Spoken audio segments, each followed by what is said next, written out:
¿Sabes qué son los alimentos sustentables? ¿Crees que tener un huerto en tu departamento es imposible? Y más aún si vives en la ciudad. ¿Qué tan frecuente compras alimentos procesados? De acuerdo con la Organización de las Naciones Unidas para la Alimentación y la Agricultura, la FAO, una alimentación sustentable es aquella que, además de ser variada y segura, aporta los nutrientes necesarios para llevar una vida sana y activa. Satisface nuestras preferencias culturales, es adecuada para el bienestar y garantiza la seguridad alimentaria y nutrición para todos, sin que se comprometan las bases económicas, sociales y ambientales para las futuras generaciones. Hoy, en Diálogos en Confianza, descubre la relevancia de la producción sustentable de alimentos. Alimentación sustentable, ¿es posible? Este es el tema del día de hoy en Diálogos en Confianza. Muy buenos días, gracias, muchas gracias por acompañarnos. Y pues sí, ¿cuántas veces nos hemos puesto a pensar que la alimentación o una mala alimentación no nada más daña a nuestro organismo, también daña a nuestro planeta? Nos hemos preguntado de dónde vienen los alimentos que consumimos, cuánta agua se ocupó, se usaron fertilizantes o algún tipo de químicos, ¿estamos pagando el precio justo? ¿De dónde viene? ¿De dónde viene todo este alimento que llevamos a nuestra casa? ¿De aquí, de este país? ¿Viene de otros países? ¿Cuánto cuesta el transporte? Bueno, hay muchísimas cosas que debemos tomar conciencia acerca de nuestra alimentación y conocer qué es la alimentación sustentable. Así que de este tema vamos a estar hablando el día de hoy en Diálogos en Confianza. Espero que se queden con nosotros y quiero saludar y agradecer muchísimo a Istiel Caneda, quien nos estará acompañando en la interpretación en lengua de señas mexicana junto con Uriel Álvarez. Estarán alternando los dos. Muchísimas gracias, Istiel. Y también quiero saludar con muchísimo gusto a mi compañera Natalia Jiménez, quien como siempre estará muy pendientes de todas sus opiniones, sus comentarios, sus llamadas, sus preguntas. ¿No es así, Nati? ¿Cómo estás? Así es, Leti. Pues muy bien, como siempre, un placer compartir el programa contigo, con nuestros especialistas y por supuesto con todas las personas que nos siguen aquí a través de la señal del 11. Fíjate que cuando estábamos platicando sobre este tema hubo un dato que a mí me llamó mucho la atención y que ahí fue cuando yo dije, de verdad tenemos que hablar de esto, tenemos que emprender acción, porque fíjense, en 1960 éramos en el mundo más o menos 3,000 millones de habitantes aproximadamente. Para 2019 ya éramos más de 7,000 millones. O sea, estamos hablando que en 60 años la población mundial se duplicó y hasta un poco más. ¿Y esto qué implicó? Evidentemente tenemos la necesidad de producir más y más alimentos. Esto llevó a que con los años modificáramos justamente las técnicas de agricultura y eso conllevó el sacrificio de nuestro planeta. Y es por eso que hoy en día nos enfrentamos al cambio climático y a tantas situaciones que no solamente nos afectan a nivel sociedad, sino que a nivel personal también la mala alimentación definitivamente es algo que ha posicionado a México como uno de los países en primeros lugares de obesidad. Y es por eso que una alimentación sustentable definitivamente es hacia donde todos debemos emprender nuestras acciones, nuestros esfuerzos, y es por eso que los invito a que hoy estén súper pendientes del programa. Les recuerdo que Diálogos en Confianza está en todas las plataformas sociales. Nos pueden seguir en Facebook, en YouTube, en Twitter, en Instagram. Ustedes se pueden suscribir al canal de YouTube donde ya somos más de 10,000 personas y si encienden las notificaciones les van a avisar cuando nosotros compartamos algún material. Si al final del programa alguna parte de repente se distrajo o no le pudo prestar mucha atención, no se preocupen porque lo pueden volver a ver. Los programas siempre van a quedar guardados. Y les recuerdo también que a lo largo de esta emisión vamos a compartir información sobre instituciones, páginas de internet o también recomendaciones de libros y ustedes las pueden checar en las publicaciones que dedicamos en las redes sociales a este tipo de información. Siempre va a quedar guardada en el blog de Diálogos en Confianza y también en el podcast de Spotify donde ya están los más de 2,000 programas. Así que como siempre le agradecemos que nos siga y no se vaya porque la conversación de hoy va a estar muy rica y vamos a aprender mucho, Leti. Así es, ojalá estén muy pendientes. Y bueno, voy a presentar a nuestras invitadas del día de hoy y voy a comenzar con Ana Larrañaga Flota. Ella es nutrióloga, educadora en lactancia materna y coordinadora de la coalición Contrapeso, desde la cual impulsó, junto con otras organizaciones de la sociedad civil y académicos, la nueva ley de etiquetado de alimentos en México. Gracias por estar aquí. Muchas gracias por el espacio, es un gusto. Muchas gracias, Ana. También saludo con el mismo gusto a Coral Rojas Serrano. Ella es doctora en Estrategias para el Desarrollo Agrícola Regional, coordinadora del área de agroecología de la Secretaría de Medio Ambiente y Recursos Naturales, Semarnat. Bienvenida. Muchas gracias, Leti. Muchísimas gracias a ti, Coral. Gracias. Y saludo también a Mailet Lozada Aranda, bióloga de la Comisión Nacional para el Conocimiento y Uso de la Biodiversidad, CONABIO, especialista en difusión y valoración de agrodiversidad y recursos biológicos. Gracias por estar aquí. Muchísimas gracias por la invitación. No, muchas gracias.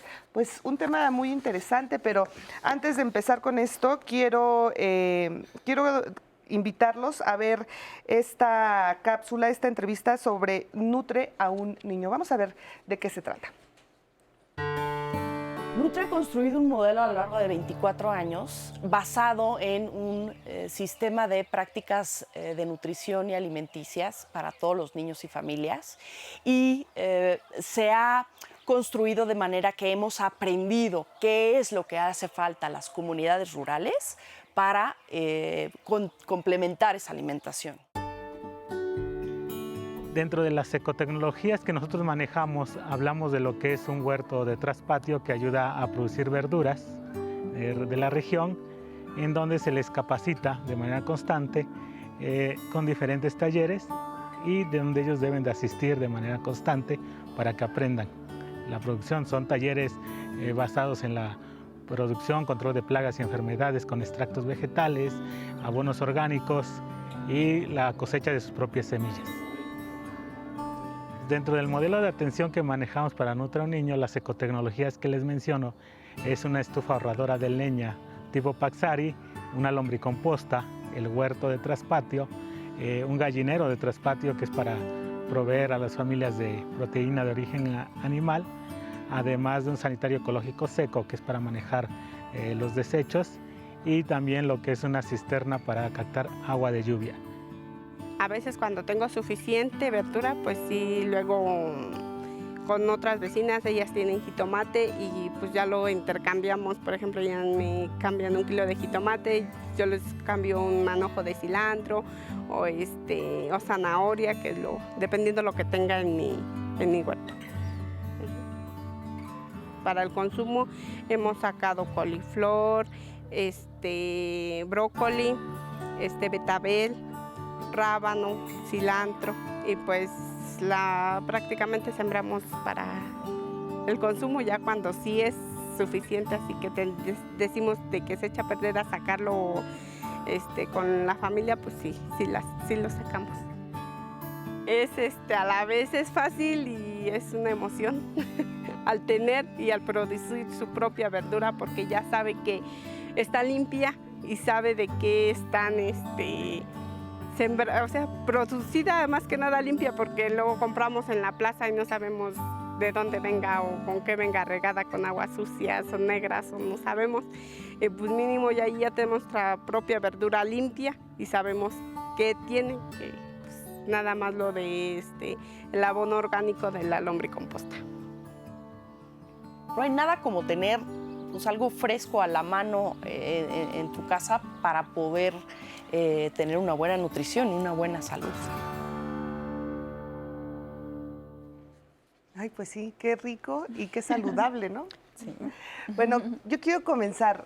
¿Qué es la alimentación sustentable?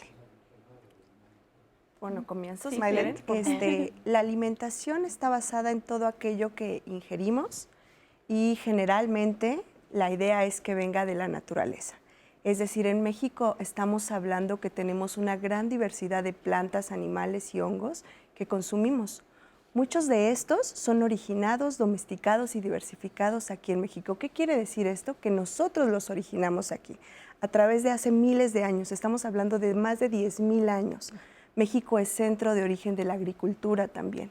Entonces tenemos una gran diversidad de estos alimentos que ingerimos en nuestro cuerpo, y al ser sustentable es cuando hablamos de que está como en este equilibrio entre la salud del planeta, pero también la salud de nosotros, y que vienen entrelazados y que hace una balanza. pero también considera aspectos económicos y sociales que son muy importantes, porque la alimentación, además de ser un acto nutricio, es un acto cultural muy importante. Ahora, no es lo mismo sustentable que sostenible. Sí, ahora se acepta como equiparable, sustentable, sostenible. Sí, sustentable es un término que viene de un anglicismo, porque viene del Sustainable Development, y se tradujo de esa manera, se adoptó la palabra. Sin embargo, pues es lo mismo. O sea, lo que se refiere es un modelo, un tipo de alimentación que va, ahora sí que engranado, a la agricultura, a la cultura, a la economía, que se puede sostener en el tiempo, es eso. Es decir, que no degrada sus bases ambientales, sus bases económicas, sus bases culturales, y que lo podemos mantener sin ningún tipo de peligro, ¿no? Algo que pueda poner en riesgo a las futuras generaciones de poder hacer lo propio. Ok. Hablamos de esto, nos explican y vemos la cápsula de hace un momento y pensamos que esto es el mundo ideal, tal vez, ¿no? Pero las personas que vivimos aquí en la ciudad y de repente vemos como que pues tener un huerto en un departamento pequeño o pensar que vas a producir tus propios jitomates, ¿no? Con el estilo de vida que llevamos muchas personas de aquí, de la ciudad, pensamos que esto está muy alejado de nuestra realidad. ¿Es así? O sea, hacer un huerto tiene que ser con estas especificaciones que tal vez las vimos ahorita, tener un espacio amplio, tener un patio, tener todas estas facilidades? Pues no necesariamente, o sea, hay diferentes modelos de cómo cultivar algunos alimentos en casa, no tienes que tener todo ese espacio que vimos en la cápsula. Y puedes tener incluso, no sé, solo tus hierbas de aroma para la cocina, o sea, puedes tenerlo como en pequeños espacios. Lo que es verdad es que a veces en zonas urbanas nos sentimos un poco distanciados de esa alimentación, ¿no? De ver crecer a los alimentos. Y creo que por eso sí es importante pues ir incorporándolo cada vez más en nuestro día a día, porque en la inmediatez y en las prisas en las que pues vivimos, ¿no? Más la oferta que nos satura, ¿no? Y toda la publicidad y toda el engranaje que existe para que tengamos a la mano productos ultraprocesados, pues desde luego que nos desvía un poco hacia allá, ¿no? Claro. Ahora, ¿ustedes consideran que a nosotros nos preocupa mucho el saber de dónde vienen los alimentos que llevamos a nuestra mesa? O sea, de dónde se cosechan, si llevan algún tipo de fertilizantes. ¿Estamos conscientes de esto? Sí, bueno, yo creo que en la mayoría de los casos no, ¿no? O sea, ya realmente consumir es, pues se ha vuelto un hecho muy mecánico, ¿no? La gente obvia de dónde vienen, cuál es la trazabilidad de estos productos. Sin embargo, últimamente, debido a muchas afectaciones de la salud, ¿no? Porque, bueno, cuando uno va al médico, pues lo que te dicen, pues trata de ingerir alimentos más sanos, ¿no? Entonces, bueno, ya ha habido una sensibilización mucho más fuerte y ya la gente cada vez está buscando más y preguntándose más de dónde vienen o cómo realmente acceder a estos productos libres de agroquímicos, de agrotóxicos. Bueno, y esto pues también ha llevado a que no es tan fácil, ¿no? Actualmente, porque en los últimos 60 años se ha impulsado mucho desde la propia política pública, desde la propia economía, todas estas cadenas alimentarias pues altamente tecnificadas que procesan y hacen pues muy fácil el acceso de estos alimentos ultraprocesados y sobre todo pensando en la ganancia económica y de que aumentar la vida de anaquel y las ganancias. Ahora, pues sí, efectivamente yo sí creo que cada vez hay, como bien lo dicen, más personas que nos preocupamos por nuestra salud, hay tantas enfermedades ya, somos de los países con mayor obesidad. Bueno, pero ¿qué pasa? De repente escuchamos alimentación sustentable y pensamos como que está fuera de nuestro mundo, o es como cuando a veces dicen come lo orgánico, ¿no? Y de repente también dices, bueno, pues sí, pero a veces resulta ser más caro, ¿no? O sea, hay circunstancias que a veces nosotros desde donde estamos pensamos que es algo muy alejado a nuestra forma de vida, pero no nada más es tener tu huerto, cosechar tus propios vegetales, tus frutas. También podemos contribuir desde nuestra trinchera a tener una alimentación sustentable y ayudar al planeta. ¿Cuáles son estas formas? Bueno, también una es como lo que se ha platicado en términos de cuando uno produce sus propios alimentos, pero también al consumirlos, al elegir qué es lo que va uno a consumir, qué es lo que va uno a comprar, ahí está tomando uno decisiones. Muchos de estos productos no se requiere que sean como tal orgánicos o que tengan sellos de orgánicos, sino el preguntar cómo se producen. Por ejemplo, los quelites son un claro ejemplo. Estas plantas tiernas que conocemos y que uno podría pensar en quelites como 1 o 2, estamos hablando que en México tenemos 350 especies de quelites. O sea, son muchísimos quelites que tenemos y de los cuales podemos alimentarnos. Y estas generalmente son muy sensibles, entonces no llevan agroquímicos, y cuando uno los encuentra en los mercados y pueda hacer uso de ellos y comprarlos a muy buen precio, y quizá la lata sería el hecho de lavarlos y cocinarlos, pero hay que dedicar un poquito de ese tiempo en nuestra alimentación. Y entonces estamos asegurándonos que estamos comiendo un alimento limpio que casi no tiene agroquímicos. Entonces digamos que desde cada una de las diferentes trincheras, ya sea en la producción de alimentos o uno como consumidor, al decidir qué es lo que compra, está tomando elecciones que impactan en nuestra salud y en el ambiente. Claro. Y por ejemplo, ahorita que hablas de los quelites, que yo creo que es un claro ejemplo de un alimento súper nutritivo, súper barato, súper accesible, y no estamos muchas veces conscientes o tal vez no conocemos todas las propiedades que, por ejemplo, tienen este tipo de alimentos, y a veces dicen es rico en hierro, es rico en, digo, tú eres la especialista, tú nos vas a decir, pero a veces compramos productos que te ponen en la etiqueta rico en hierro, o sea, y que dices, a ver, si realmente comparamos los beneficios de comer algo natural con comer algo que está procesado y que aparte te dicen que tiene hierro, y cuando pues, sabes que las cantidades son casi nada, pues hay una gran diferencia, y es cuestión de saberlo, de entenderlo y de probarlo, porque muchas veces no nos atrevemos, ¿no es así? Es totalmente cierto. Sucede que al momento de procesar un alimento va perdiendo nutrientes, o sea, todo lo que vemos empaquetado en los supermercados, por lo general, si tiene vitaminas o minerales es porque se los adicionaron. Es decir, que durante su procesamiento los perdió por alguna cosa que le agregaron y después los tienen que volver a adicionar. Esto no necesariamente significa que sean biodisponibles, es decir, que nuestro tracto gastrointestinal los pueda absorber. Se pueden absorber muchísimo mejor los nutrientes cuando estos se encuentran de manera natural en un alimento. Entonces, todos los alimentos naturales o mínimamente procesados, es decir, los que nosotros vamos a procesar, preparar en casa, o sea, cocción, una preparación pues mucho más sencilla, ¿no? De lavado, desinfectado, cortado, van a conservar muchísimo más sus nutrientes. ¿Qué es lo que pasa ahí? Que pues todos los alimentos naturales no tienen esta gran estrategia publicitaria detrás de ellos, ¿no? Claro. Entonces vemos muchísimos claims de superfoods y muchísimos de estos letreritos de que contiene vitamina A y hierro y calcio y te ayuda a crecer y huesos fuertes y ¿no? Dentadura perfecta. Si todos esos claims los pudiéramos ver en los alimentos naturales, veríamos una lista así interminable en los quelites, en el amaranto, en los nopales, en los frijoles. Sí. Contra esto que vemos en los cereales de cajita, ¿no? Pero pues es una guerra publicitaria contra la que no existe competidor, ¿no? Así es, y aparte nuestro estilo de vida y el consumismo, ¿no? O sea, te lleva de repente a pensar que un sobrecito te va a dar todos esos nutrientes que te lo puede dar un delicioso taco de quelites o de espinacas o de tantas y tantas verduras que hay, y sobre todo los beneficios que te dan comer las cosas verdes, ¿no es así, Ana? Sí, comer las cosas verdes, comerlas de preferencia crudas, lo que se pueda comer crudo, con cáscara, conservar lo que se pueda comer con cáscara, desde luego, ¿no? Claro. Porque ahí tenemos una cantidad de fibra muy, muy importante.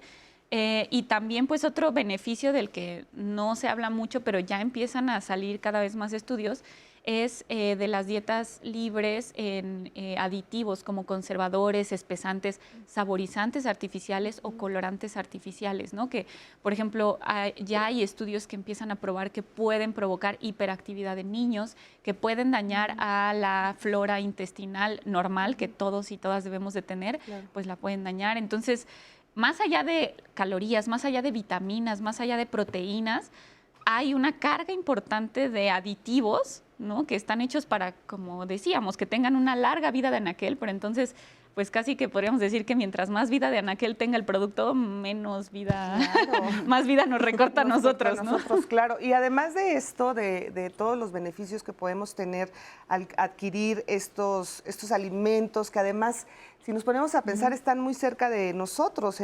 Siempre hay un mercadito cerca. Bueno, quien tiene la posibilidad de ir a la central de abasto y la conoce, es maravilloso comprar ahí, pero no nada más es eso, es la ayuda que hacemos a todos los agricultores, ¿no? O sea, cómo contribuimos también para tener un planeta más saludable.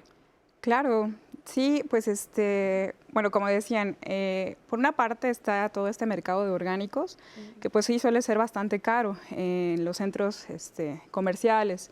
Sin embargo, pues están todos estos mercados tradicionales. Realmente lo que se ha hecho en los últimos 60 años es en alejarnos a las formas tradicionales de alimentación que eran mucho más sostenibles. Se habían sostenido, ¿no? Desde México, Tenochtitlan para acá, pues eran prácticamente los mismos mercados. Sin embargo, bueno, pues con una gran campaña publicitaria, ¿no? De establecer como una panacea, como aumentar tu estilo de vida, ir al centro comercial, a una tienda de autoservicio, pues nos ha alejado de esas formas que son mucho más sostenibles en el plano ambiental y en el plano económico, como bien señalas. Por ejemplo, en todos los mercados siempre va a haber un espacio que le llaman el mercado de los propios, así se les dice, ¿no? Y cuando tú vas, pues son señoras, normalmente ya de edad avanzada, que te van a estar proveyendo. Realmente lo hacen en el suelo, ¿no? Sí. Porque pues son bastante informalidad, como que hay cierta tolerancia a ellas, pero no hay un fomento o un reconocimiento hacia ellas. Y ellas te van a ofrecer lo de su traspatio, lo de su pequeña huerta. Generalmente pues son frutos que vienen picaditos, pero son los más sanos, ¿no? Porque ahí te está certificando que realmente no aplicó ningún agroquímico. Y sobre todo son productos que han nacido de la tierra, que han absorbido los minerales de la tierra, ¿no? Porque pues muchas veces pues tú comes una manzana y dices, ay, qué sana, pero realmente pues nada más tiene fertilizante químico. Muchas verduras vienen de hidroponía, ¿no? Que bueno, son sales solubles en agua, no es realmente el nutriente de la tierra, ¿no? Y entonces cuando uno ve los jitomates, que ahora duran bastante, ¿no? 2 semanas, tienen 70% menos calcio, ¿no? Tienen 30% menos magnesio que un jitomate nativo que uno va a encontrar en estos espacios de la gente propia, ¿no? Entonces uno los arraiga cuando consume este producto a su tierra, a su casa. Esta gente pues va en sus huertos, pues tiene todo un agroecosistema, tiene árboles, ¿no? Provee servicios ecosistémicos al suelo. Aquí en la Ciudad de México hay todavía gente muy arraigada y que está conservando esos espacios de biodiversidad. Claro. Entonces, pues bueno, cuando uno consume propio local, o sea, son múltiples los beneficios que... Ah, mira, pues qué buen consejo, porque a veces uno va al mercado y piensas que porque ya lo compraste ahí, es como ya 100% saludable o 100% natural. Y tenemos... Así es, Leti, tenemos comentarios. Y de hecho, fíjate que con lo que dices, Coral, yo recuerdo mucho que cuando era chiquita, en casa yo vivía en un pueblo y pasaba un señor que vendía duraznos y peras. Y justo, o sea, me acuerdo que la fruta que él vendía no era como la que ves en el supermercado, que es súper grande, de repente brillosa. O sea, era fruta que se veía hasta cierto punto, como dices, picadita, pero tenía un sabor. Sí. Y yo recuerdo que mi mamá me decía, y aprovecha porque ahorita es temporada.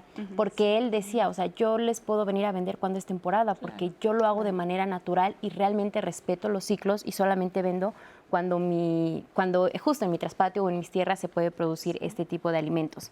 También nos dicen, Leti, Rosa nos comparte, mi abuelita en el patio de atrás de mi casa tiene muchas macetas donde tiene flores y un día nos dimos cuenta que comenzó a crecer hierbabuena y menta. No estamos muy seguros cómo se dio este proceso, pero nos dimos cuenta de lo fácil que es y de que si realmente nos lo proponemos, lo podemos lograr. Jorge nos dice, yo tengo un ritmo de vida muy ajetreado y casi no estoy en mi casa. Me encantaría tener un huerto en este lugar, pero me es imposible. Ahora que los escucho, quiero poner mi granito de arena y me doy cuenta de que sí puedo hacer algo. Comenzaré a comprar con productores locales. También nos dice Jorge, yo cuando voy al mercado por lo regular, voy a los... me voy con los señores que veo que justo que tienen sus cositas en el suelo, en una mantita, y me doy cuenta de que realmente incluso la cantidad que ofrecen es menos, porque realmente solo te están vendiendo lo que ellos producen. Ellos no lo compran, te están dando algo que crece de su tierra, y definitivamente el sabor e incluso el precio de repente es más bajo. También debemos prestar atención a eso, apoyar y realmente pagar lo que es justo. También en otro comentario nos dicen, Leti, Eric nos comparte, a mí me encanta comer frijoles, tlacoyos, sopes, tacos, y creo que todos deberíamos valorar más nuestra cocina tradicional, porque es más rica y definitivamente nutritiva a una sopa instantánea o un embutido que de repente ni siquiera sabes de lo que fue hecho. Y yo también creo que es algo muy importante comentar, que somos tan ricos en México y tenemos tanta variedad de verduras y vegetales y a un precio tan accesible que de repente vas a otros países y te das cuenta cuánto cuesta una sandía, cuestan hasta 100 pesos. Entonces consumamos realmente lo que aquí consumimos. Vamos a un corte y regresamos aquí a Diálogos.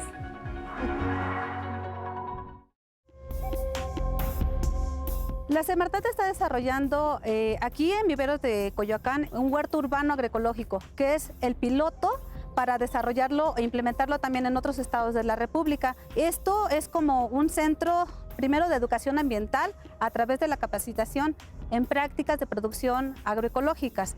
La agroecología es una ciencia, una disciplina compleja. Es una ciencia que retoma los principios, los conocimientos tradicionales campesinos, pero que además permite que se compatibilicen como con el conocimiento científico. En estos espacios se crea no solamente, nos enfoca no solamente en la producción de alimentos, sino que también nos permite generar condiciones ambientales y ofrecer servicios ambientales, servicios ecosistémicos a través de la creación de estos agroecosistemas.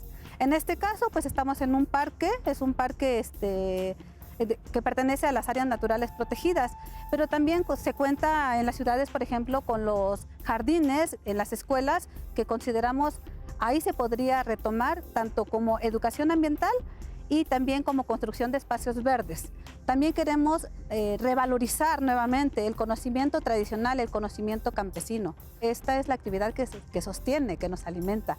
Cuando nosotros cosechamos y producimos nuestros alimentos, en primer lugar, pues es el hecho de conocer de dónde proviene lo que nos estamos comiendo. Tener la seguridad de qué es lo que se le está poniendo a nuestro alimento, ¿no? Por ejemplo, nosotros lo llevamos aquí en nuestro huerto agroecológico. De repente estamos pues cansados, nos da hambre. Para nosotros de verdad es así súper satisfactorio venir, te cortas un jitomate, te cortas un chícharo, cualquier cosa, lo enjuagas y te lo comes sin ningún problema. No utilizamos agroquímicos, o sea, aquí todos son con prácticas agroecológicas, con bioles, biofertilizantes. Entonces esto nos permite tener una seguridad de que nuestros alimentos son sanos. Estamos contribuyendo a construir, a complementar nuestra alimentación o a retomar inclusive una alimentación pues milenaria, que realmente se ha ido perdiendo. Cuando nosotros nos dedicamos a cultivar, sobre todo las especies que normalmente se producían en México, pues sí vemos que nuestra dieta mejora.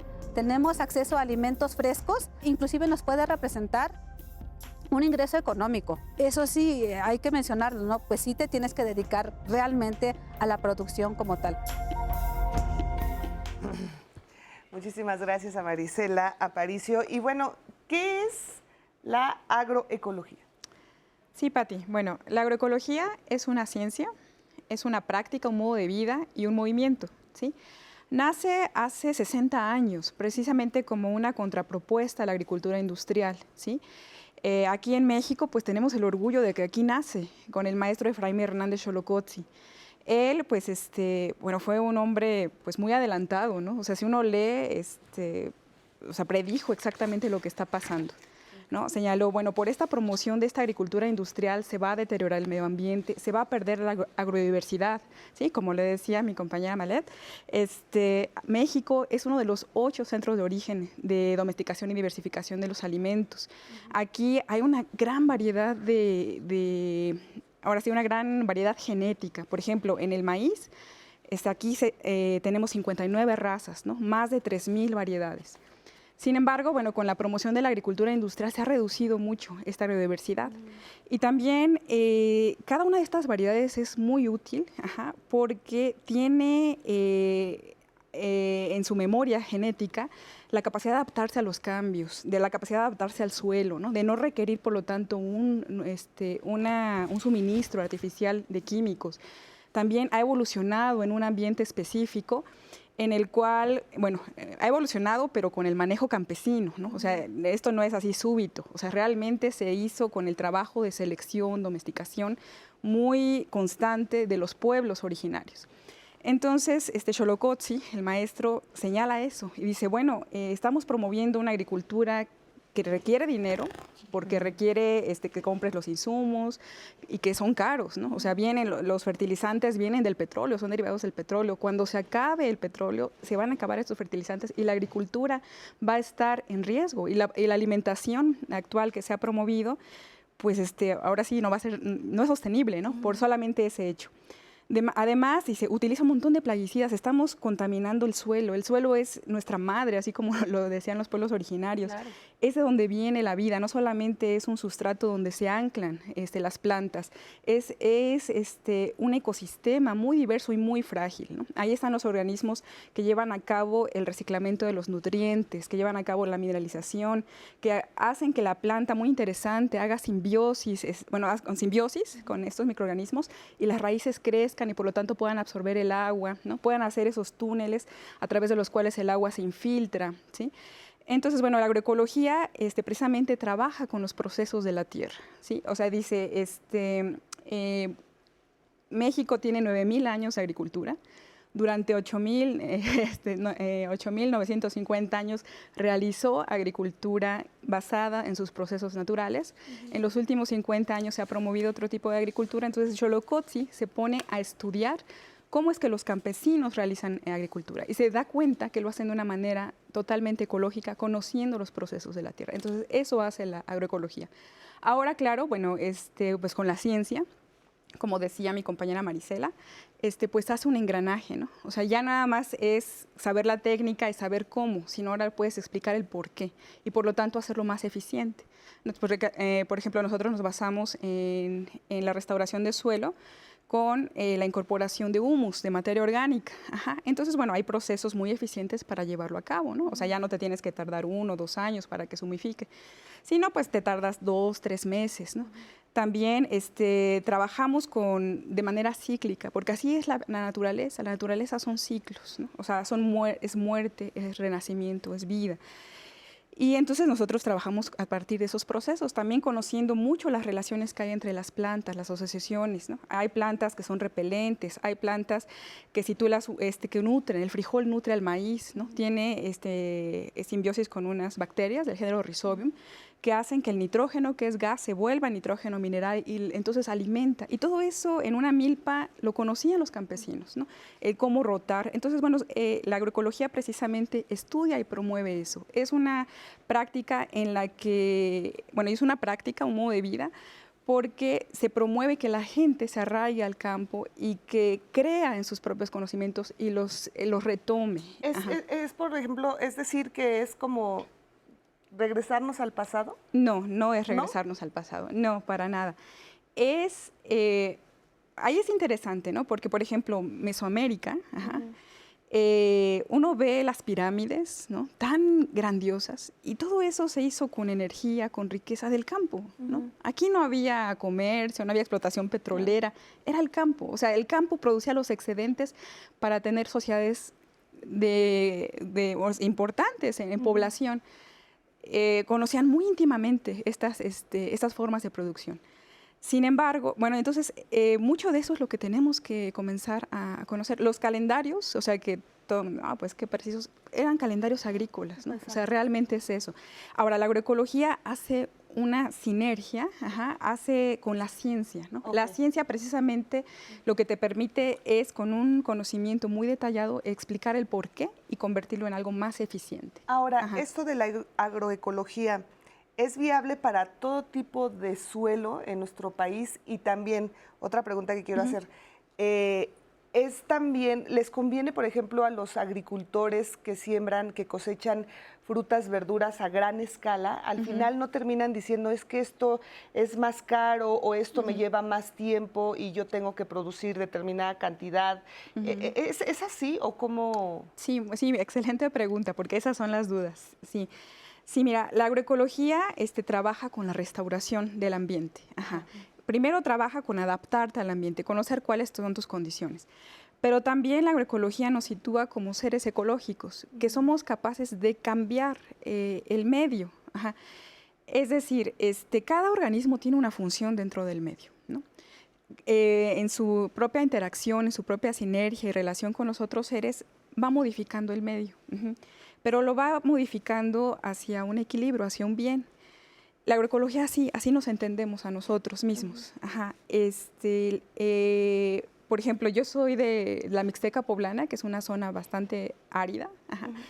Y ahí el sistema, así como aquí en la Ciudad de México son las chinampas, que son medios artificiales, o sea, que lo genera los pueblos, los seres humanos, pero son profundamente ecológicos, ¿no?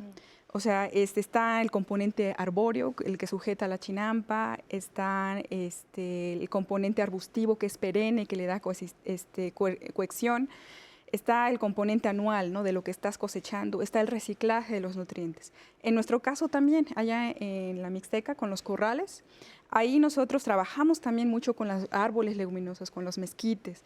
Se ponen árboles, se ponen barreras para retener el suelo, para formarlo con cactáceas. Y cuando el suelo ya está mejor, entonces ya puedes meter otros productos anuales.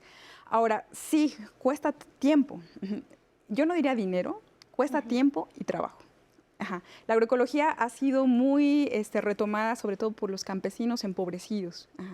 Porque no requieres dinero, o sea, requieres lo que tú tienes a la mano, conociendo los procesos, conociendo las técnicas, recuperando muchas de las ancestrales, haciendo sinergia con los nuevos conocimientos científicos, con ese diálogo de saberes entre ciencia y entre conocimiento tradicional, es como se va logrando restaurar el ambiente. Ahora sí, bueno, la agricultura industrial, bueno, son extensiones enormes, está muy mecanizado, la presencia de árboles dificulta, ¿sí? Sin embargo, yo creo, la agroecología yo también lo puedo decir que es una práctica de felicidad. O sea, para mí la agroecología, así como lo veíamos en el huerto, es una inmensa práctica de recuperar la salud y la alegría, y el hermanarte con la tierra. Entonces, bueno, sí, pues hay mucha gente pues, que prefiere la ganancia económica y pues para lo que esto pues tal vez les suene un poco ajeno, ¿no? Sin embargo, cada vez yo creo más en el poder del consumidor, en el poder de la gente, que va a ir demandando estos productos y por lo tanto va a ir haciendo más sensible a los productores a que vayan retomando esta propuesta. Así es. De hecho, Leti, fíjate que a propósito de esto nos llega una duda. Melissa nos dice, si dejáramos de lado la agricultura industrial y realmente pusiéramos en práctica la agroecología y respetar los procesos naturales, ¿podríamos obtener la misma cantidad de alimentos? ¿Sería posible la seguridad alimentaria con este tipo de agricultura? Me gustaría adicionar un ejemplo justamente con todo lo que comentó ahorita Coral. Tenemos un claro ejemplo en México que son las milpas, estos sistemas agrícolas tradicionales. Una milpa tenemos en el eje vertical al maíz. En el maíz va creciendo el frijol alrededor o bien en matas. Este frijol, como lo comentó Coral, está asociado con bacterias que, digamos, que atrapan el nitrógeno atmosférico y lo ponen disponible a las demás plantas. Después tenemos a la calabaza que cubre el suelo, que permite que esté más húmedo el suelo, que no se erosione tanto. Tenemos después ciertas plantas que crecen de manera espontánea, como los quelites, Y esta milpa nos da de comer a lo largo de todo el año. Al principio del año podemos tener, por ejemplo, estos quelites en temporadas de lluvias, el elote tierno, después ya posteriormente el grano. Al nixtamalizarlo podemos hacer muchos productos.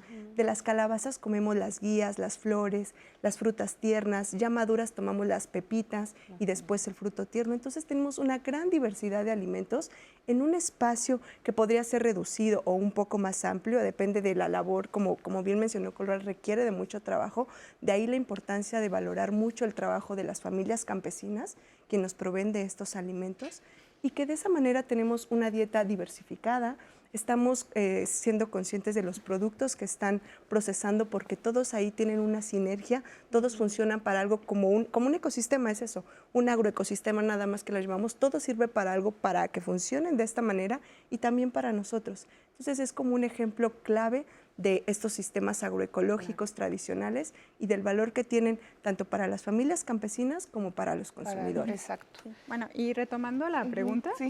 sí, bueno, esa también es mucho la interrogante que se señala. Yo sostengo que sí es posible, porque precisamente la FAO en el año de 2017 reconoció que el 70% de lo que se consume viene de pequeñas unidades productivas, de la agricultura familiar. Y bueno, y también un dato así súper alarmante es que, bueno, lo que se produce en la industria, en la agricultura industrial, pues son insumos para, ahora sí que para la industria, o sea, para alimentar ganado, para otro tipo de productos que no son propiamente alimentos. Y bueno, ahí está el dato súper alarmante que el 30% de esa agricultura se desperdicia, nunca llega a ser consumido. Sí. Entonces, o sea, realmente se está produciendo más de lo que se está demandando, de lo que se necesita. Y ese 30% no está siendo bien procesado y está generando en rellenos sanitarios, cuando más o menos va, un gas que es el metano, porque generalmente pues, se compactan los rellenos, se producen este gas por descomposición anaerobia, que es un gas mucho más potente en el efecto invernadero que el propio CO2. Claro. Ahora, eso que dices es bien interesante porque yo tengo la oportunidad de ir, voy a surtirme la central de abasto cada 15 días y ahí siempre compro todos mis alimentos. Y si ves la cantidad de alimento que se tira, alimento tan bueno que está todavía en muy buen estado y que porque ya no les conviene, que porque está barato, que por situaciones comerciales, económicas, dicen, no, ya no me conviene más tirarlo que tenerlo ahí, ¿no? Y lo tiran y es un desperdicio absoluto. Queda de verdad muchísima tristeza sabiendo también el nivel de desnutrición que hay en muchas partes, no nada más de nuestro país, en el mundo, por supuesto, pero pues sí, definitivamente yo creo que está, algo está mal, que se desperdicia tanto alimento. Ahora, Ana, ¿por qué tenemos que pasar del alimento ultraprocesado al alimento natural? Ya nos has comentado mucho acerca de los beneficios de comer de forma natural, pero ahora me gustaría también tocar el tema del etiquetado, que tú, bueno, tú sabes más que nadie. ¿Qué sucede con el etiquetado? Porque muchas veces, de repente, ya ves los alimentos en el supermercado y dices, bueno, es que ya todo tiene 1, 2, 3, 5 sellitos y a veces hasta las zanahorias que te venden ahí también ya dicen que tienen exceso de azúcar y que todo. Sí, pero a veces uno no lo entiende, entonces de repente uno como consumidor dices, ay ya, o sea, si hasta las zanahorias tienen, pues venga de estas galletitas, ¿no? Pero ¿qué pasa? O sea, ¿cómo poder entender de forma correcta este etiquetado? Bueno, lo primero que hay que entender sobre esta medida es que está diseñada para ser una parte de un engranaje mucho más grande que comience a orientar a los consumidores hacia un modelo de consumo mucho más saludable y sostenible, ¿no? Entonces, esto significa que los etiquetados por sí solos pues no pueden hacer un cambio sistémico como el que estamos platicando que se necesita, ¿no? Que va desde la agroecología, que va desde acciones para reducir el desperdicio de alimentos o acciones también para garantizar la seguridad alimentaria y el suministro a las personas a quienes no llegan, porque cierto que se desperdician alimentos, pero cierto también que no se distribuye de manera equitativa el alimento en todas las regiones del país, ¿no? Entonces también tenemos un problema como de, hay zonas en las que sí existe alimento para desperdiciar y zonas en las que no llega suficiente suministro, ¿no? Entonces, bueno, pues los etiquetados van a tratar de abonar en un componente muy, muy específico, que es el de alertar a los consumidores y tratar de que consuman menos de esos productos, ¿no? Ese es, digamos, el gran objetivo, tratar de que la gente consuma menos productos ultraprocesados. Se eligieron los azúcares, las grasas saturadas, el sodio, como los elementos a alertar, dado que son considerados pues, nutrimentos críticos, porque la evidencia pues, ha señalado que el sobreconsumo, como lo estamos teniendo y lo hemos tenido durante los últimos años, es un gran factor de riesgo para el desarrollo de muchas enfermedades crónicas no transmisibles que ya son un problema grave, ¿no? En nuestro país, y lo seguirán siendo y se seguirán desarrollando si no hacemos algo para frenarlo. Porque otra como pequeño paréntesis, ¿no? Es que si bien en la población que tenemos actualmente ya tenemos un deterioro importante de la salud, tenemos que pensar también en esta parte de la sostenibilidad. O sea, ¿qué va a pasar con las generaciones de niños y niñas que ya están creciendo en este mundo donde todo es ultraprocesado, ¿no? O sea, ¿con qué estado de salud van a llegar cuando tengan 50 años? Claro. ¿O van a llegar a los 50 años? Es como una pregunta mucho más grande que nos tenemos que plantear, y no solo por las calorías y por los azúcares, sino como por todo lo que, o sea, todo lo que implica el sistema alimentario actual, ¿no? Todo lo que les estamos dando. Ana, ¿y ¿no? sí está funcionando eso del etiquetado? Sí, bueno, sobre estudios específicamente en México todavía no se tienen estos resultados. ¿Por qué? Porque el etiquetado se implementó en octubre de 2020, o sea, tiene menos de un año. Se van a realizar, obviamente, estudios para evaluar el comportamiento de los consumidores. Sí se ha observado como una tendencia en estos primeros meses que la gente comenzó a consumir más productos naturales, productos que no tuvieran sellos. Se tiene que ver que esto se sostenga y qué sucede a lo largo del tiempo. Lo que se ha observado en países como Chile, que fue el primer país en la región de América Latina y, bueno, en el mundo, ¿no? En implementar esta política de advertencia, era que sí disminuían sobre todo la compra de productos como cajitas de cereales azucarados, lechitas azucaradas, juguitos, particularmente en aquellas familias que reportaban tener niños o niñas pequeños, lo que significa que existe una sensibilidad mayor entre el grupo de consumidores. Como dices, van a haber siempre los que digan a mí no me importa y yo lo sigo comprando, y siempre en toda política va a haber un grupo que es más sensible, más reactivo, más responsivo. Aquí se ha observado que son familias que tienen niños y niñas, lo cual es un indicador muy bueno porque significa que es un efecto protector para las infancias, ¿no?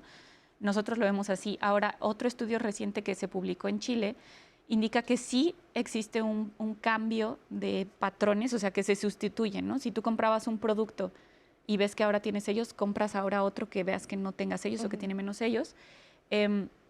Pero, interesante, esto se observa más en aquellos productos que los consumidores consideraban saludable. O sea, por ejemplo, una barrita que tenía ahí como un triguito y que tú decías, esto es súper saludable, y de repente lo ves con sellos y dices, no, ya no. ¿No? Esos son los productos en los que la gente cambió más su consumo. Mientras que en otros productos como un refresco, que la gente quizá ya sabe que un refresco tiene mucho azúcar, porque también se ha hecho un trabajo importante en los últimos años para señalarlo, en ese no causó ese factor sorpresa y hay menor grado de sustitución. Lo que significa que se tienen que desarrollar más estrategias, ¿no? Para disminuir el consumo de estos otros productos que no causan la sorpresa. Pero, por ejemplo, yo como consumidor veo dos cajas de galletas, ¿no? Una que yo siempre pensé que era y que mi nutrióloga me decía, esta te puedes comer, ¿no? Y de repente la ves que exceso de calorías, exceso de azúcar, exceso de grasa. Y ves otra que también dice exceso de calorías, exceso de azúcar, exceso de grasa. Tomo las dos y digo, ¿las dos son malas o debe haber una de estas dos debe de ser mejor o menos dañina? ¿Cómo lo sé yo como consumidor si ya veo esos tres sellos en las dos cajas? Bueno, una cosa que no se ha hablado tanto porque de la modificación de estos nuevos etiquetados, de lo que más se habla, pues es de los octágonos negros, ¿no? Porque es lo que más se ve. Pero también se hicieron muchos cambios en la lista de ingredientes y en la tabla nutrimental que vienen en el reverso o en la parte de al lado en las cajas de galleta. Que poco sabemos leer eso. Que poco sabemos, pero un cambio muy importante que yo les doy como tip y les recomiendo mucho es que ahora se deben declarar de manera obligatoria todos los azúcares añadidos, después de la palabra azúcares añadidos. O sea, va a decir ingredientes, no sé, trigo, agua, glutamato, y va a decir azúcares añadidos, se abrirá un paréntesis y ahí los podrás ver enlistados. Entonces, un gran tip que les podría dar es vean la lista de ingredientes y el producto que tenga menos azúcares añadidos. Si tiene los mismos sellos enfrente, pueden irse por el que tenga menos azúcares o el que no tenga azúcares añadidos. Igual en la tabla nutrimental se estandariza por 100 gramos, entonces pueden comparar cualquier producto y leer y el que tenga menos azúcares, menos grasa, menos sodio. O sea, es una comparación muy rápida, ya no tienes que hacer reglas de 3, puedes tomar 2 cajas. Exacto. Y van a estar en el mismo gramaje para que tú lo puedas comparar. Pues eso que nos comentes es súper importante, porque siempre nos vamos con, bueno, ya tienen los 3 sellos, pues ¿cuál sabe más rica? De todos modos me hace daño, ¿no? O sea, es que lamentablemente pensamos así, o sea, no nos detenemos a decir, bueno, si tiene estos 3 sellos, pues es por algo, mejor no lo compro, ¿no? Pero este es el beneficio de este etiquetado que puede ser muy útil para muchísimas personas que estamos teniendo conciencia, ¿no es así? Así es, Leti. De hecho, ya muchas personas nos han compartido cuál ha sido su experiencia en cuanto al etiquetado de alimentos. Larisa nos dice, a mí el etiquetado de alimentos sí me ha ayudado. Ahora que lo pienso, hay muchos productos que he estado a punto de comprar y cuando veo los sellos, prefiero dejarlos. Omar nos dice, creo que el etiquetado de alimentos es una buena iniciativa, pero lo más importante es que nosotros a nivel personal tengamos conciencia de cómo y con qué alimentamos a nuestro cuerpo. Y yo recuerdo que hace poco hablaba con una amiga justamente del etiquetado de alimentos y ella me decía que lo que empezó a hacer, porque justo, o sea, de repente dices, hay alimentos que de por sí ya sabíamos que no eran buenos, ¿no? Por ejemplo, refrescos, galletas, que sin el etiquetado tú ya sabías que definitivamente no era algo que te nutriera y ella decía... Lo que pasó con el cigarro también. Exacto. Entonces lo que ella me decía que empezó a hacer es de, bueno, ahora que lo veo de manera todavía más gráfica, lo que estoy tratando de hacer es de toda la despensa que llevo, de todo lo que compro, no llevar más de 2 alimentos o más de 3 productos que tengan sellos. Dice, bueno, a mí eso es algo que ella me decía que es algo que le ha ayudado y que por supuesto poco a poco va a tratar de que ya su despensa esté totalmente libre de sellos. También nos dice Armando, tenemos que hacer algo porque no podemos continuar como el país número 1 en obesidad. Tenemos tanta variedad de frutas y verduras que otros países desearían. Y nos llega una pregunta a propósito de los alimentos ultraprocesados. ¿Reducir nuestra cantidad de alimentos ultraprocesados contribuye a la preservación de nuestro ambiente? ¿Sí tiene un impacto? Pues quizá... Bueno, tiene un impacto en el sentido de que si uno consume estos alimentos de origen natural y diversificados y locales y de temporada, que justo era lo que tocabas el otro punto, o sea, considerar como estos 3 pilares, tiene un efecto en nuestro bienestar y tiene un efecto en el ambiente también porque estos ultraprocesados se producen con muchísimos insumos, requieren muchísimos más insumos de aquellos que vienen de origen natural, que puede ser del agua, del mismo suelo. Entonces nosotros tenemos como esta microbiota en nuestro organismo, pero también el suelo tiene esa propia microbiota que es importante preservarla, ¿no? Claro. Entonces sí contribuye. Sí, porque de repente compramos un producto, no sé, lo platicábamos en algún programa, decían, bueno, una hamburguesa, ¿no? O sea, haz una lista de todos los ingredientes que tiene y de repente te das cuenta todo el agua tal vez que se requirió para la carne, ¿no? Para crear al animal. ¿Cuánto se necesitó para la katsu, para la mostaza? Y ya cuando haces la cuenta te das cuenta que en teoría es un alimento chiquito, pero cuando ves todo lo que hubo detrás, todo el proceso industrial, es enorme, ¿no, Leti? Es muy importante esto, el tomar conciencia acerca de nuestra alimentación, el tomar conciencia también y no pensar también que es que ya todo tiene sello, es que ya... Yo lo pienso mucho en términos de cuánto plástico desperdicio. O sea, yo trato de hacer como mi despensa de lo menos, o sea, lo menos de plástico que pueda ir tirando, ¿no? Y entonces vas al mercado con tu bolsita y vas metiendo todo en tu bolsita y de repente compras una cosa que pues tiene plástico y digo... Pero ya cuando veo que en mi bote de basura hay 3 plásticos en vez de 20, digo... Claro. Sí, vamos bien. Todo cuenta. Vamos a hacer una pausa y regresamos con más de este tema aquí en Diálogos en Confianza. Alimentación sustentable, ¿es posible? Huerto Tlatelolco es un proyecto que inicia a finales de 2012 viene de otro proyecto que tuvimos sobre Paseo de la Reforma, que era el vivero urbano Reforma, donde ahora está la subestación eléctrica Diana. A mediados de 2012 la alcaldía nos trae este espacio para reubicar el proyecto de vivero y huerto que teníamos en ese espacio y activar aquí el huerto Tlatelolco. A partir de ahí, pues el diseño se hizo en base a los principios de la permacultura y el espacio se ha ido construyendo poco a poco, en colaboración con muchas organizaciones, con instituciones y con personas que vienen y participan en un taller, en el voluntariado, en Tequios. El espacio tiene una zona de un pequeño ejemplo de lo que sería un bosque comestible, con árboles frutales y especies perennes, arbustos, trepadoras, rastreras. Y por otro lado, tenemos una área de cultivo biointensivo de hortaliza, hierbas y flores. Aquí tenemos más de 100 variedades de plantas comestibles y tenemos también un banco de semillas donde se reproducen más de 40 variedades. Tenemos muchísimas actividades sucediendo, desde el programa de voluntariado, el programa de composta comunitaria, talleres que estamos ofreciendo, el sembrar una planta comestible y vivir la experiencia de cultivarla, verla crecer al punto que la cosechas y la integras en una de tus platillos, una ensalada, algo así. Eso realmente te cambia la forma en que uno valora y percibe la producción de alimentos. Los beneficios que he obtenido al cultivar un huerto han sido la reducción del estrés que estamos acostumbrados en la ciudad y el conocimiento que te deja saber de las plantas y de sus cuidados. He cosechado vegetales con hoja, que son comestibles las hojas, que son comestibles las flores, que son comestibles las raíces. Son alimentos completamente orgánicos que no tienen algún otro proceso industrial y que están libres de químicos. O sea, la primera vez que yo realicé mi propio cultivo, no se me dieron las cosas, pero posteriormente y aprendiendo y con los conocimientos que he tenido aquí en el huerto, he logrado cultivar en mi casa.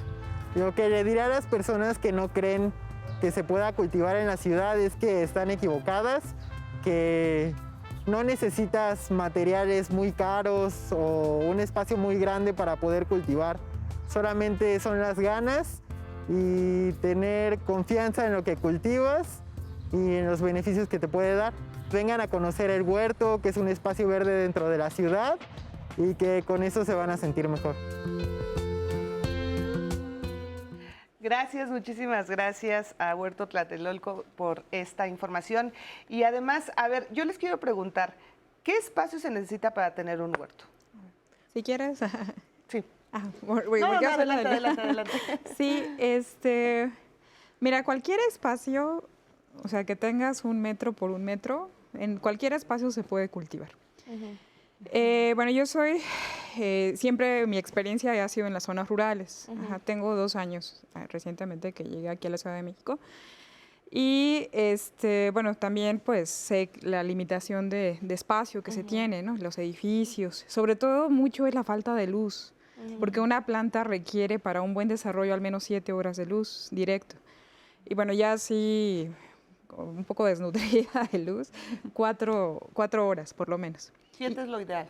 7 es lo ideal. Y aquí en una condición de edificio, pues es muy complicado. Sí. Sin embargo, pues yo sí recomiendo que la gente tenga sus huertos, porque es bonito. O sea, aún en tu casa, que tengas una planta, te va a dar alegría. Sin embargo, yo creo que una opción real aquí en la Ciudad de México y en cualquier ciudad es el cultivar en las zonas públicas, en los parques, ¿no? Porque se destina igual mucha agua para mantener los prados, los pastos, ¿no? Y un pasto nunca te va a dar todos los servicios ecosistémicos, ya sean de bienes, de fijación de nitrógeno, que un huerto biodiverso. Entonces, aquí hay muchas áreas, ¿no? Están camellones bastante grandes. Y sobre todo, cuando uno aprende en colectividad, pues se potencia la posibilidad de cultivar. Ahora, por ejemplo, bueno, yo veo aquí en la ciudad que mucha gente va al gimnasio, ¿no? Pero es una práctica individual. Pues bueno, un huerto es un sitio de mucho ejercicio físico que te da el sol y sobre todo de hacer mucha amistad, ¿no? Por ejemplo, en el huerto que se señalaba, que tenemos en Viveros de Coyoacán, ahí lo que ofrecemos es un curso. Y bueno, a mí me ha sorprendido mucho la respuesta que se tuvo. de la gente, de la cantidad de gente que quiere aprender a cultivar. Y bueno, llevamos 3 meses, ayer acabamos con el segundo grupo. Fueron 3 meses que fueron jóvenes sobre todo, mujeres sobre todo, 2 veces por semana, 4 horas, ¿no? Dedicándole de 9:30 a 1:30 con trabajo bastante pesado. Y yo, por ejemplo, si quiero unirme a ese grupo, ¿qué necesito llevar o qué, no? O sea, sí. Digo, yo no sé nada. Sí, bueno, empezarían de cero porque... Sí, bueno, este es un curso para gente principiante totalmente, que nunca haya agarrado la tierra, una pala, un pico. Ahí les enseñamos todo. Desde cómo agarrar un pico para no lastimarse, cómo agarrar una pala, todos los procesos de la tierra, cómo hacer diferentes tipos de biofertilizantes. Bueno, lo impartió la Semarnat, yo junto con otros 2 compañeros. Y pues lo que hicieron, bueno, salió la convocatoria y ya mandaron su correo. Y pues ya se llenó. Tenemos 380 personas en lista de espera. Ay. Y ya vamos a comenzar para el otro año igual. El 14 de junio. Oye, ¿a dónde nos tendríamos que comunicar? ¿O tienen redes sociales? Muy interesante, ¿verdad? Sí, bueno, la convocatoria salió en la página de medios de Semarnat, en Facebook. Muy bien. Pero bueno, sí, pues se pueden escribir a mi compañera, precisamente a marisela.aparicio@semarnat.gov.mx para pues pedir un lugar. Y sí les toca en algún punto del año. Sí, y bueno, nosotros en el caso del huerto de allá de Viveros, pues tenemos 3/4 de hectárea, o sea, casi 10,000 metros cuadrados, en el que va junto con el huerto, que son 16 camas biointensivas, 10 camas en las que practicamos diferente tipo de labranza de conservación, de restauración de suelos, y tenemos algo bien bonito que se va a inaugurar próximamente, que es un jardín de polinizadores. Es un jardín hermosísimo, bellísimo. Estamos muy orgullosos de él, en el que han participado también la gente del huerto. Ahí es muy bonito porque, bueno, mucho de la agricultura industrial es que ha tenido un efecto muy negativo para los insectos benéficos y entre ellos para los polinizadores, que bueno, son insectos, son aves, son mamíferos, ¿no? Para el caso del murciélago. Entonces, pero la agricultura requiere de los polinizadores. El 80% de los vegetales requieren del polinizador. Lo que me comentabas de la falta de sabor, mucho es porque, bueno, se ha priorizado la vida de anaquel y la apariencia del fruto en detrimento de su sabor, que es también un indicador de detrimento de minerales, de detrimento de nutrientes. Pero también es el efecto de los polinizadores. Cuando una fruta no es polinizada, no tiene el mismo sabor. Ajá. Hay unas manzanas, ahí me llama mucho la atención en la central de Abasto, que dicen que vienen de Canadá y así, que son enormes y las ves y quieres así como de comercial, ¿no? Y las pruebas y realmente no es que digas, wow, qué sabor. Pero yo me acuerdo que mi abuela cuando vivía que tenía un árbol de manzana y las cortábamos y era un sabor que de verdad nunca he vuelto a probar una manzana igual como el árbol de mi abuelita. Pero bueno, además de que era de mi abuelita, pero era algo tan natural que ahorita dices, esto se ve que está como que sí, como que le metieron muchas cosas para que sea tan grande y tan bonita, ¿no? Pero pues sí, efectivamente hay que tener cuidado con eso. Ahora, otra pregunta. Yo vivo en un departamento pequeño, pero quiero empezar a tener o a sembrar para tener, no sé, hierbabuena. Pero ¿qué podría hacer alguien de la ciudad que no tiene un espacio, que no tiene esa posibilidad de ir a un parque y que dice, bueno, ok, a mí me gustaría empezar con algo? ¿Con qué podríamos empezar? Bueno, en macetitas, de manera muy práctica, cerca de la ventana, espacios que se tengan cerca de la ventana. O sea, quizá algunos tengan oportunidad de tener balcones, pueden ser, pero si no y únicamente hay ventanas, cerca de las ventanas, quizá adaptar como algunas cuestiones para alzar un poco la maceta, ya sea que sea encima de una repisa, de una mesa, o bien una estructura que nos permita tenerla. Y podemos empezar con lo que digamos, los alimentos que tenemos, por ejemplo, de la papaya, tener unas semillitas y colocarlas, o bien para ir, también es importante como ir generando nuestras propias semillas, no depender de estar de la compra de las semillas, o acercarse a todo este tipo de huertos que pueden proveer de semillas y tener de acuerdo a las preferencias de cada uno. Ahora, por ejemplo, si yo uso mucho el perejil y el cilantro, el epazote, la hierbabuena, que son... Digo, lo hablo por mí porque son cosas que yo ocupo. Ese tipo de cosas verdes, ¿las puedo tener en plantita?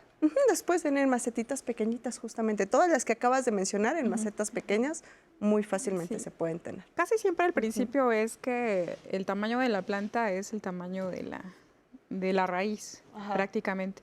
Entonces, bueno, esas son las cosas que tienes que cuidar. Tener, sobre todo, macetas profundas o bolsas. Bueno, hay bolsas de polietileno. Ahí pues se puede reciclar. Si consumen cereal, pues son bolsas muy fuertes, ¿no? Y por ejemplo, si yo, o sea, a lo que voy es, lo que yo puedo sacar de esa plantita, de una ramita de perejil o de lo que yo quiera, o sea, sí funciona, yo la corto y sigue saliendo así como mi manojo. Bueno, hay plantas que sí, por ejemplo la selga, y la selga es muy fácil. O sea, la selga le puedes ir cortando alrededor y pues y como la estás poniendo a estrés porque la estás cortando, se retarda cuando echa su escapo floral. Entonces la selga es un producto que pues también la lechuga también la puedes ir consumiendo las hojas de la base y también se alarga un poco su vida. Sí, porque dices, igual y me tardé 6 meses y ya le voy a cortar la ramita. Son súper rápidas. Ya te encariñas y nunca la cortas, ¿no? Y ya la cortas y dices, bueno, gracias. Lechuga y selga son 3 meses en lo que las tienes. O sea, es muy rápido. Bueno, sí, eso es algo que siempre tienes que ir renovando tus plantas. O sea, duran 3 meses. Para echar semilla duran 6, pero ya cuando tengas semilla ya amarga el sabor. Pero, por ejemplo, otra planta que creo que es muy fácil es el jitomate, y sobre todo de las variedades nativas. Nosotros sembramos jitomate riñón, que es una variedad que ya muy poco se encuentra. ¿Es como chiquito o qué? No, es como una calabacita con gajos. Como si fuera un riñoncito. Como si fuera, sí, y la trajimos precisamente de los valles centrales de Oaxaca, porque ya no sé, a pesar de que ese es el jitomate originario. Entonces, pero como no dura mucho, no tiene larga vida en aquel, lo ha sustituido el otro, el bol, el que conocemos, que aparte pues ya tiene mucho menos nutrientes que ese. Pero el jitomate dura bastante. Ahorita que nosotros sembramos no la tocó la mosquita blanca, no la tocó ninguna roya, súper... Y le dimos como 6 cortes. Entonces también es Y aparte, bueno, crece, le pones su tutor, y entonces crece hacia arriba, lo puedes ir amarrando. Y pues ya le vas cosechando. Y da mucha alegría porque pues vas consumiendo los jitomates. Vamos a ver la cápsula de Sandra. Tenemos ya muchas preguntas acerca de los huertos, pero antes lo invito a ver esta cápsula que nos preparó Sandra Rull.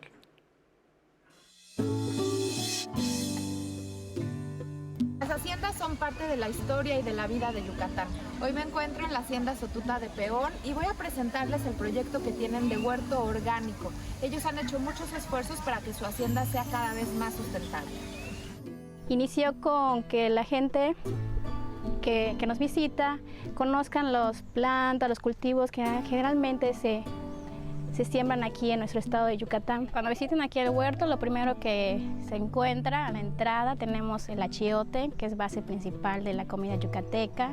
Seguida tenemos árboles frutales, que son generalmente lo que la gente tiene en sus patios aquí en Yucatán, como el nance, el zaramullo, el mamey, grosella, guanábana.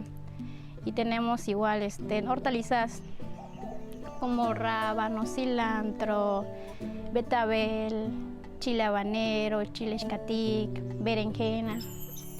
Y las plantas aromáticas que usamos para el temazcal y los masajes, que son el romero, menta, hierbabuena, zacate limón. Aquí en la hacienda lo que se siembra realmente pasa para el restaurante. En su mayoría son de productos yucatecos como el cilantro, el rábano. La gente debe tener conciencia que es mejor cultivar lo que tú vas a consumir. Y no necesitas mucho, necesitas un poco de tierra, lo puedes hacer incluso en macetas, en reciclaje. Nosotros aquí reciclamos los bebederos de los borregos. Entonces tú mismo te vas ideando. Hay muchos videos ahora en YouTube que puedes utilizar. Tenemos animales y tenemos lo que es el residuo del bagazo, o sea, del enequén, el residuo es el bagazo. Eso lo aprovechamos nosotros, es muy bueno. Una parte de la siembra maya era el uso del bagazo. Aquí era claramente puras haciendas enequeneras y quedaba bastante bagazo. Las personas lo recolectaban y hacían su siembra. Y es lo que hacemos aquí. Al tener el bagazo, le complementamos con el estiércol de los animales y unos microorganismos que tenemos y elaboramos nuestra composta tipo bokashi. Es una composta que la receta es de origen japonés, pero tú la puedes modificar con los elementos que tengas en tu región. En nuestro caso, en lugar de rastrojo de arroz, utilizamos el bagazo. Entonces es mejor consumir lo que uno cultiva. En época de pandemia, me imagino que muchas personas estuvieron encerradas. Creo que era mejor terapia estar cultivando y ya te distraes y piensas en otra cosa. Gracias a Sandra por esta cápsula. Y continuando hablando de los huertos, Hernán nos dice: tengo una maceta en la que sembré jitomate. Me da 3 jitomates cada 6 semanas. Me siento muy feliz cuando los veo y que empiezan a ponerse rojitos.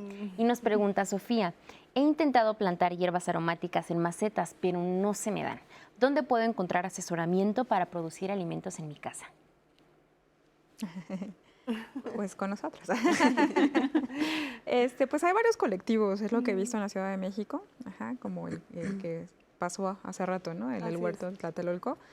Pero pues también, pues bueno, en el caso nuestro de Semarnat, precisamente el proyecto que llevamos a cabo es el piloto, pero se va a replicar en este año en 8 ciudades del interior de la República. Pero, por ejemplo, para esta pregunta te dice, a ver, que no se me da, pero ¿cuáles serían como los puntos básicos para que sí se le dé?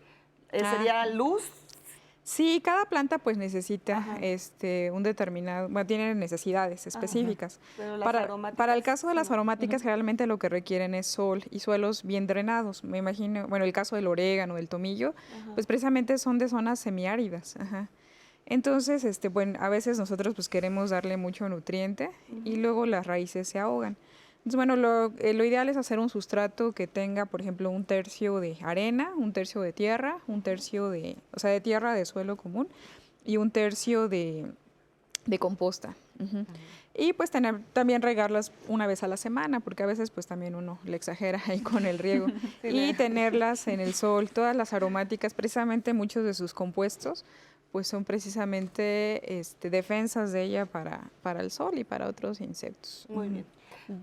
Dulce también nos dice: para abonar a la sustentabilidad, yo le compro las verduras a una señora que viene a la colonia desde Milpalta y como carne solo 2 veces por semana. Y justo hablando de la carne, nos pregunta Tatiana: ¿por qué se dice que reducir el consumo de carne es una actividad amigable con el ambiente? ¿Qué tiene que ver esto? Bueno, el ganado en general requiere de muchos insumos, de mucho alimento, y este alimento que se produce con muchísima agua y muchas veces con muchos otros insumos externos en esta agricultura extensiva. Muchos de estos animales, pues obviamente estamos entonces no solo consumiendo el animal, sino todo lo que consumió el animal de agua y de comida. Y además, dentro de su organismo el ganado genera muchísimos también gases que provocan como justamente esta parte del efecto invernadero que se da. Pero tenemos otras partes de cómo asimilar esta proteína animal, por ejemplo, de los insectos comestibles, ¿no? Que quizá algunos podrán decir, híjole, comer insectos, ¿cómo, no? Pero tenemos una gran variedad y distintos sabores. El punto es como atrevernos a probarlos. Uno piensa en solamente quizá los chapulines, pero tenemos una diversa gama de insectos comestibles en México. México es uno de los países con una variedad de insectos comestibles. Entonces, hay que atrevernos a probarlos. Claro. Los gusanos saben a chicharrón, por ejemplo.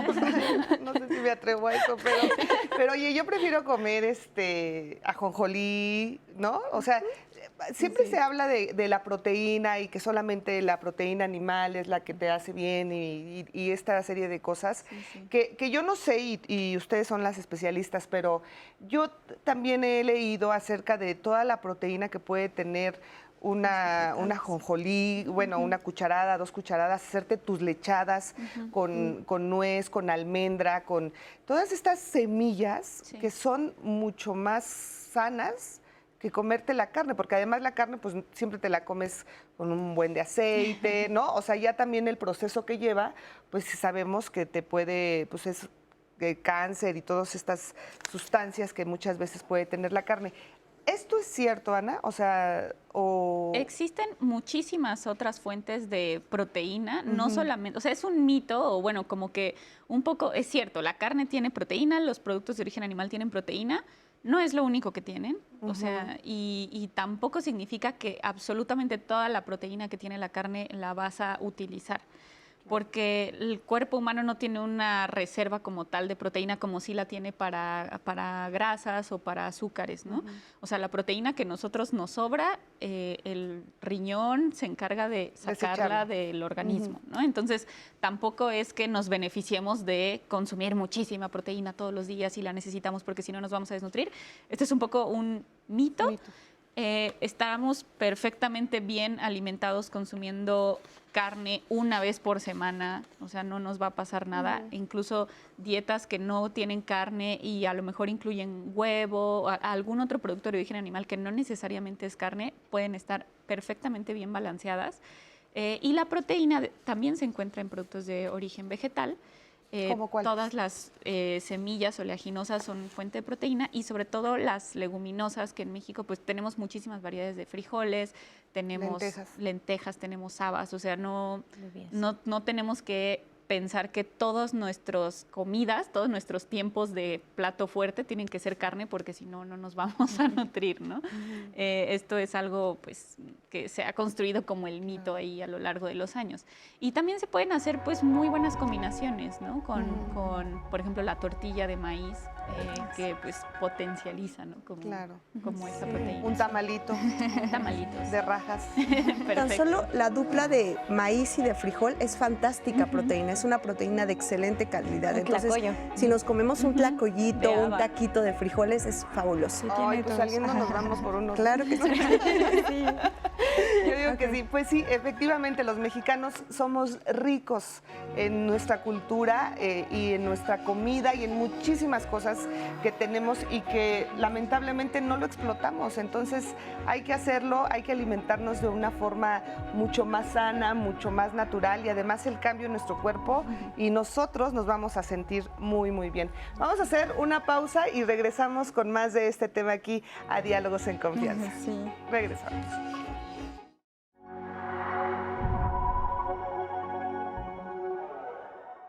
La alimentación está basada en todo aquello que ingerimos y generalmente la idea es que venga de la naturaleza. En México estamos hablando que tenemos una gran diversidad de plantas, animales y hongos que consumimos. Muchos de estos son originados, domesticados y diversificados aquí en México. ¿Qué quiere decir esto? Que nosotros los originamos aquí. Sustentable es cuando hablamos de que está como en este equilibrio entre la salud del planeta, pero también la salud de nosotros. La alimentación, además de ser un acto nutricio, es un acto cultural muy importante. No es lo mismo sustentable que sostenible. Sí, ahora se acepta como equiparable, sustentable y sostenible. Sustentable es un término que viene de un anglicismo, porque viene del Sustainable Development. Es un modelo, un tipo de alimentación que va ahora sí que engranado a la agricultura, a la cultura, a la economía, que se puede sostener en el tiempo. No degrada sus bases ambientales, sus bases económicas, sus bases culturales y que lo podemos mantener sin ningún tipo de peligro, ¿no? Consumir pues se ha vuelto un hecho muy mecánico, ¿no? La gente obvia de dónde vienen, cuál es la trazabilidad de estos productos. Al elegir qué es lo que va uno a consumir, qué es lo que va uno a comprar, ahí está tomando uno decisiones. Al momento de procesar un alimento va perdiendo nutrientes, o sea, todo lo que vemos empaquetado en los supermercados, por lo general, si tiene vitaminas o minerales es porque se los adicionaron. Más allá de calorías, más allá de vitaminas, más allá de proteínas, hay una carga importante de aditivos, ¿no? Que están hechos para, como decíamos, que tengan una larga vida de anaquel. Pues casi que podríamos decir que mientras más vida de anaquel tenga el producto, menos vida, más vida nos recorta a nosotros. Los etiquetados van a tratar de abonar en un componente muy, muy específico que es el de alertar a los consumidores y tratar de que consuman menos de esos productos.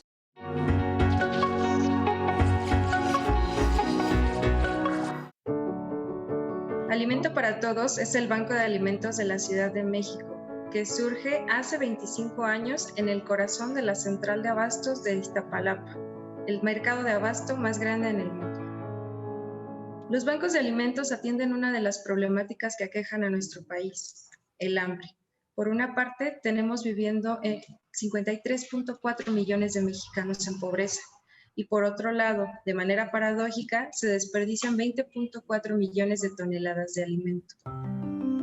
Los bancos de alimentos estrechan esa distancia entre el exceso y la carencia. La participación en el rescate de alimentos, de alimento para todos, se realiza recuperando todo aquel alimento que ha perdido valor comercial, pero que aún es apto para el consumo humano. Se redistribuye a familias que viven en pobreza en la Ciudad de México y Estado de México, y finalmente, con esta actividad de recuperación y redistribución, se reduce el impacto negativo en el medio ambiente porque evita que se produzcan gases de efecto invernadero, CO2 y otros gases nocivos que afectan a la atmósfera, y se reduce la inseguridad alimentaria en la población en pobreza. Pues sí, muy importante esta información y justo lo que nos comentabas tú, Coral, ¿no? De pues lo que ocasiona el estar también desechando tanto alimento. Ahora, algo que nos comentabas fuera del aire y que nos decías de la importancia también de los animales en la agroecología. Sí, claro. Bueno, porque también por la pregunta que señalaba Nati, pues está esta duda, ¿no? De que si comer carne deteriora el medio ambiente. Yo no diría que comer carne, sino la forma en cómo es producida esa carne, porque los animales son profundamente importantes en el agroecosistema. Yo les comentaba que la agroecología diseña agroecosistemas sostenibles, es decir, que emula, seleccionando componentes arbóreos, arbustivos, anuales, a cómo funciona un ecosistema. Pero precisamente para que se lleve a cabo ese ciclo, ese reciclamiento, se necesita a los animales, ¿sí? Porque ellos a través de sus excretas nos van a proporcionar materia prima, los estiércoles, para generar humus, para generar composta. Entonces, bueno, aparte son muy importantes porque precisamente llevan a cabo el desperdicio cero, ¿no? Entonces, en tu cocina tú produces, bueno, tú siempre vas a generar algún desperdicio, pues se los das a tus gallinas, ¿no? Claro. Tus gallinas te dan huevo de manera diaria y aparte las excretas son súper importantes, ¿no? O sea, yo valoro a mis gallinas por los huevos y por sus excretas. También los rumiantes. Los rumiantes son las res, o sea, el ganado vacuno, caprino, ovino. Ellos comen un alimento que nosotros no podemos por nuestro sistema digestivo, somos monogástricos.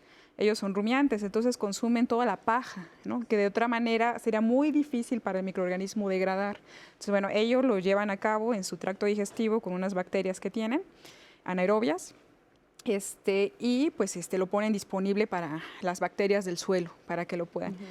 El problema es que, bueno, ahora por la misma agricultura industrial, ganadería industrial, pues el ganado se produce como en fábricas, las pobres gallinas como en naves espantosas en las que les dan una pésima calidad de vida, ¿sí? Y que pues el alimento que ellas consumen se produce a kilómetros, ¿no? Porque algo también que se mencionaba o que no se había tanto señalado aquí es la distancia que recorren los alimentos para ser consumidos. Son kilómetros. ¿Y cómo se mueven? Pues con combustibles fósiles. Entonces, por eso siempre tenemos que elegir alimentos cercanos, alimentos regionales. Así es. Entonces, bueno, aparte, pues los animales son fundamentales porque también las gallinas pues depredan los insectos que se pueden convertir en plagas. Los rumiantes también al mover el suelo, pues también llevan a cabo procesos de infiltración, son muy importantes. La cuestión es cómo se producen. Y antes, por ejemplo, nuestros abuelos pues mataban una res y esa res les duraba medio año, ¿no? La secaban y comían un poco de carne 2 veces a la semana, 3 veces a la semana. Entonces, bueno, tenemos mucho que aprender de las dietas tradicionales. Así es. Tenemos Leti, preguntas, ¿no? Así es. A propósito ahorita de la agricultura, nos dice Diego, he escuchado muchas opiniones a favor y en contra de los alimentos transgénicos. ¿Qué nos pueden decir sobre ellos? Sí, bueno, si quieren. Sí, claro, miren, los transgénicos precisamente es pues un tema de mucha polémica. En mi caso, yo soy agroecóloga y yo estoy profundamente en contra de los transgénicos. Uno, porque pues van relacionados totalmente pues con esta patente que se da a los organismos vivos. Entonces, bueno, las empresas que lo generan pues son dueños de ese transgen. Si ese gen que viaja en el polen llega a tu maíz y por cruza, ¿no? Y por ahora sí que pues hay esa combinación genética. Las semillas que salgan de ahí son de la empresa, aunque ellos hayan contaminado tu maíz. Entonces, eso ha sido un problema real. O sea, ha habido demandas por parte de estas compañías que los han generado en contra de los agricultores porque están supuestamente usando sus semillas, sus genes, sin pagar la patente.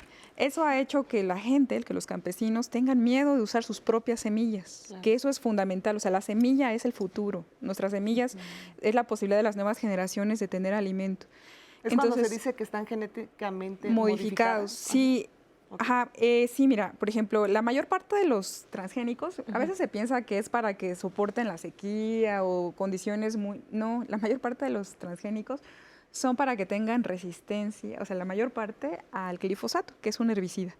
Esta sustancia, este compuesto, se generó en la guerra de Vietnam para defoliar la selva. Y para que se pudiera identificar los campamentos, pues en ese caso, de enemigos. Y el glifosato, perdóname, ¿se ha demostrado que es causante de cáncer? Sí, hay 1000 estudios que señalan. Sí, por eso en diciembre del año pasado, México se comprometió a hacer una eliminación gradual del glifosato.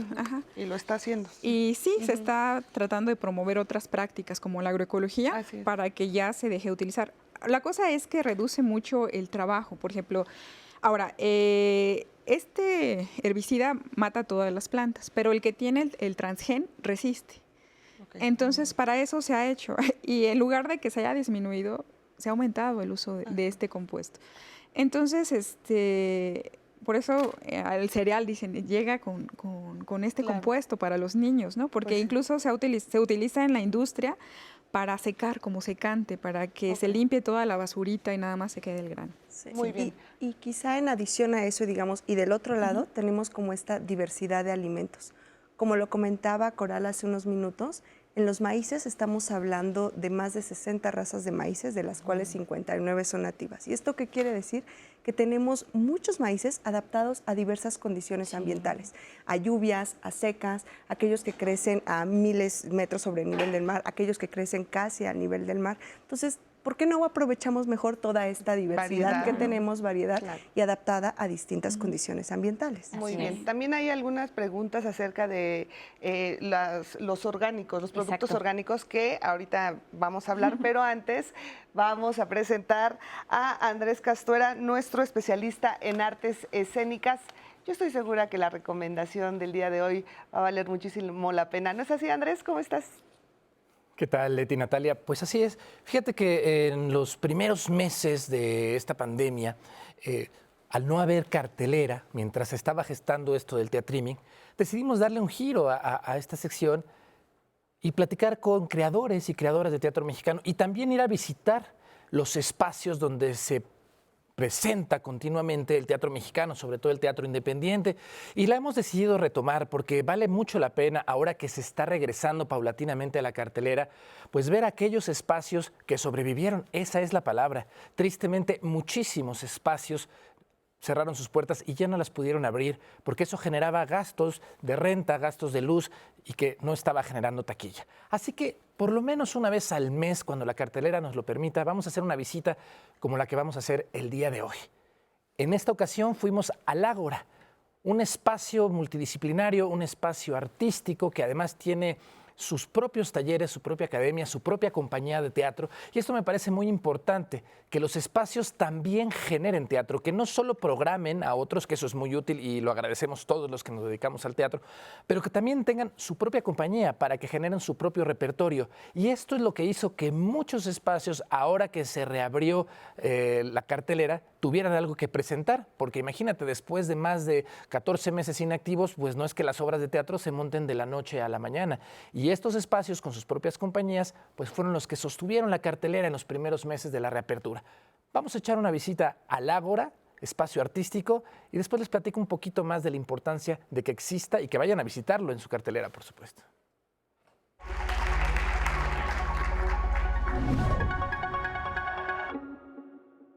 Ágora es un espacio artístico que está prácticamente ya diseñado para todo lo que tenga que ver con las artes escénicas. Es un espacio independiente que se ha ido abriendo su espacio, su lugar, sus puertas para recibir a compañías también de esta línea independiente en la búsqueda de propuestas escénicas de todo índole. Llámese teatro, llámese circo, danza, música. Bueno, pues en Ágora Espacio Artístico desde hace ya un poco más de 7 años suceden talleres teatrales, sobre todo clases de actuación, que es nuestro eje principal, ¿no? La preparación artística profesional de actores. Pero también a lo largo de toda nuestra experiencia hemos recibido un montón de compañías, tanto de teatro como de danza, músicos que vienen y nos buscan para tener un espacio para sus ensayos y para sus presentaciones, ya sea funciones únicas o temporadas. Por supuesto también a cualquier persona que desee utilizar este espacio maravilloso que está justo detrás de mí, donde hay un foro increíble, donde hay más de 500 metros cuadrados en total, aparte del foro, en cuestión de oficinas, pantallas verdes, pantallas para grabación de videos, lugares estratégicos donde pueden trabajar equipos de producción desde los pequeñitos hasta los muy grandes. Sí, y bueno, precisamente una dosis que va aparte de la terquedad de estar haciendo y de estar insistiendo y saber que hoy te fue mal, que hoy no llegó público, que hoy no hubo boletos, que hoy no hubo el lleno que esperabas y que muy difícilmente lo vas a lograr. Algo en el interior de todo artista creativo nos está impulsando a decir: mañana va a estar bien, mañana va a ser mejor. Y me he sorprendido mintiéndome bajo esto, pero también descubriendo que sí es verdad que va a ser mejor, porque un día supera al otro en la medida que te comprometes con tu talento, con tu obra, con tu propuesta, con tu idea. Claro, pues Ágora Espacio Artístico está abierto a todo público que requiera, principalmente compañías independientes, compañías que les haga falta un espacio. Precisamente nuestro objetivo también es brindar ese lugar a gente que, como nosotros también en algún momento vivimos el no tener un espacio en donde seguir creando, ¿no? Y estamos en nuestra casa. Bueno, aquí hay un espacio. Existen una cantidad de creadores innumerables que de pronto no tienen un espacio con estas características para poder presentar sus espectáculos. Acá, poquito a poquito, hemos ido pues dándole más, potencializando el equipo que tenemos, tanto en la iluminación, en el audio, por supuesto en la vestimenta teatral, en las butacas y en los servicios que están también adicionales a todo esto. Y definitivamente acá en Ágora los vamos a recibir con los brazos abiertos. Pues siempre un espacio teatral, un espacio escénico es una buena noticia. En esta Ciudad de México hemos contado, habría que hacer un censo actualizado después de la pandemia, pero antes de que empezara todo esto teníamos más de 85 espacios escénicos independientes. Es un circuito grandísimo. ¿Por qué? Porque hay muchas creadoras, hay muchos creadores. Y espacios como el Ágora además se han adaptado, lo escuchábamos ahorita en voz de los integrantes de este espacio, de esta compañía, han puesto pantallas verdes. ¿Por qué? Porque ahora gran parte del teatro, lo hemos visto aquí durante todos estos 14 meses, se tuvo que adaptar y tuvo que utilizar este tipo de técnicas cinematográficas o televisivas para seguir haciendo su trabajo. Así que espacios como este van a permitir que el teatro, a pesar de que vuelva a lo presencial y de que ya tenga público, conforme vaya aumentando el número en el aforo, las obras se puedan seguir transmitiendo. ¿Para qué? Para que personas de otros estados de la República puedan ver lo que se genera en la ciudad y viceversa. Tuvimos ejemplos aquí de obras de Puerto Vallarta, de obras de Tijuana, que podíamos ver en la Ciudad de México, gracias a esto nuevo que descubrimos en la pandemia, que es el teatriming o el teatro a través de las redes sociales. El Ágora, espacio escénico, ustedes lo podrán visitar, está por el iba a decir Metrobús, pero no, es el tren ligero Xotepingo, ahí en el sur, en Calzada de Tlalpan, y están al pendiente de sus redes sociales que aparecieron aquí en pantalla y que ustedes podrán ver nuevamente en las redes sociales de Diálogos en Confianza, para que vean su cartelera, para que vean todos los talleres que ofertan. Y aquí estaremos de verdad visitando el circuito de espacios escénicos independientes de esta ciudad. La próxima semana pues ya tendremos más cartelera, como siempre, aquí en Diálogos en Confianza los jueves. Claro que sí, Andrés. Nos vemos el próximo jueves con más. Gracias, Andrés. Que tengas un excelente fin de semana. Y bueno, nos queda muy poco tiempo, pero me gustaría que mencionaras esta pregunta que nos llegó, que también es muy importante, Nati. Sí, Leti, la verdad es que a lo largo del programa lo hemos mencionado sobre los productos orgánicos y nos escribe Hilda. Estos me parecen extremadamente caros. Creo que por eso las personas de repente optamos por los alimentos ultraprocesados. Tere, ¿cómo podemos saber que un producto que se dice orgánico lo es? Y yo agregaría para todos los que estamos viendo, ¿qué es lo que te ofrece un producto orgánico? ¿Qué significa que sea orgánico? Y si no lo puedes costear, ¿realmente ya fallaste en esta misión de una alimentación sustentable? No, o sea, no se tienen que sentir mal si digamos, si se les hace fuera de su rango de precio que pueden pagar por sus alimentos, no significa que ya están fallando en tratar de acceder a una alimentación pues más sostenible, ¿no? Creo que hay muchas otras alternativas como las que hemos estado planteando aquí y que hay que darnos más vueltas por estos mercados sobre ruedas, ¿no? Que se ponen un día a la semana en las diferentes colonias, porque ahí vamos a encontrar muchos productos que, si bien no van a tener el sello de certificación que diga orgánico, probablemente sí van a ser muchos productos que traen las personas de su traspatio, ¿no? De su huerto, ¿no? Y pues que no tienen muchos de estos químicos que se generan en la gran agroindustria, ¿no? Ahora, el orgánico como tal es un sello que se le otorga, es una certificación de un proceso. Esto significa que sí, los productos con sello orgánico sí pueden dar esa garantía de que, por ejemplo, la gallina fue criada de manera libre, ¿no? O no está en un corral, o que cierto producto no utilizó un proceso que sí incluye algunos pesticidas, algunos otros agroquímicos. Entonces, sí nos puede garantizar un proceso más limpio, digámoslo así, pero no significa que estén fallando si están fuera de su rango de precio, ¿no? Bueno, pues no es que sean, o sea, son muy buenos, pero tampoco es como que si no comes orgánico ya estás mal. Bueno, se nos acaba el tiempo. Yo les quiero agradecer a las tres que hayan estado aquí. Nos quedan 2 minutitos, entonces me gustaría comenzar contigo. Una conclusión rapidísima, por favor. ¿Con qué nos quedamos en este Nos quedamos con que es importante consumir alimentos diversos, alimentos variados, alimentos de temporadas, alimentos locales, que valoremos estos platillos y bebidas tradicionales, que diversifiquemos nuestra dieta, que consumamos alimentos de pequeños productores y, como en un mensaje muy corto, que consumamos alimentos de la triple S. Sabrosos, sanos y sustentables de raíces mexicanas. Ay, muy bien, muchísimas gracias. Gracias. No, pues qué bonito. Yo creo que a eso solo sumaría que, pues, más allá de todos los daños que ya también hablamos de los ultraprocesados, también mencionamos que la alimentación es un acto social. Entonces, además de que alejarnos de estos productos nos daña, ¿no?, en nuestra salud, acercarnos a los productores, a las personas que lo venden en los mercados, también nos va a dar una relación humana, ¿no?, muy bonita, que vale la pena rescatar 100%. Muy bien. Muchísimas gracias también, Ana. Cerramos contigo. Sí, claro que sí. Bueno, pues muchas gracias. Bueno, yo quisiera, pues ahora sí que dar un mensaje de aliento, de esperanza y sobre todo de invitar a las nuevas generaciones a que conozcan todos estos procesos, este movimiento de la agroecología, a través del cual pues nos hermanamos con la tierra, volvemos a recuperar mucho del conocimiento tradicional.